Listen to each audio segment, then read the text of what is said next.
Diesel விலை உயர்வை மத்திய அரசு திரும்பப் பெற வேண்டும் என்று தமிழ்நாடு லாரி உரிமையாளர்கள் சம்மேளனம் வேண்டுகோள் விடுத்துள்ளது. நாமக்கல்லில் செய்தியாளர்களை சந்தித்து பேசிய அந்த சம்மேளனத்தின் முன்னாள் தலைவர் நல்லதம்பி, கடந்த ஒரு மாதத்தில் டீசல் விலை ₹6.69 உயர்த்தப்பட்டுள்ளதாக கூறினார். ஏற்கனவே காப்பீடு, சேவை வரி மற்றும் சுங்க கட்டண உயர்வால் லாரி தொழில் பாதிக்கப்பட்டுள்ள நிலையில் டீசல் விலை உயர்வு பெரும் ஏமாற்றத்தை அளிப்பதாகவும் நல்லதம்பி தெரிவித்துள்ளார். டீசல் விலையை குறைப்பதோடு பெட்ரோல், டீசல் விலை நிர்ணய உரிமையை எண்ணெய் நிறுவனங்களிடமிருந்து மத்திய அரசு திரும்பப் பெற வேண்டும் என்றும் கேட்டுக்கொண்டார். ஏற்கனவே சுங்கவரி உயர்வு, சேவை வரி உயர்வு, இன்றைய தினம் இன்சூரன்ஸ் பிரீமியம் உயர்வு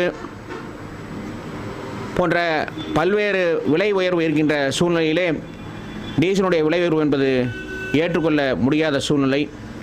எனவே மத்திய அரசு உடனடியாக ஆயில் நிறுவனங்களுக்கு வழங்கிய தன்னாட்சி முறையினை எடுத்துவிட்டு மத்திய அரசுடைய நேரடி கட்டுப்பாட்டிலே கொண்டு வந்து விலை நிர்ணயத்தை செய்ய வேண்டும். அதேபோல இந்த 15 நாட்களுக்கு ஒரு முறை விலை நிர்ணயம் என்பதை மாற்றி குறைந்தது ஒரு 6 மாத காலத்திற்கு ஒரு முறை விலையேற்ற இறக்கத்தினை அறிவிப்பதற்குண்டான நடவடிக்கை எடுக்க வேண்டும்.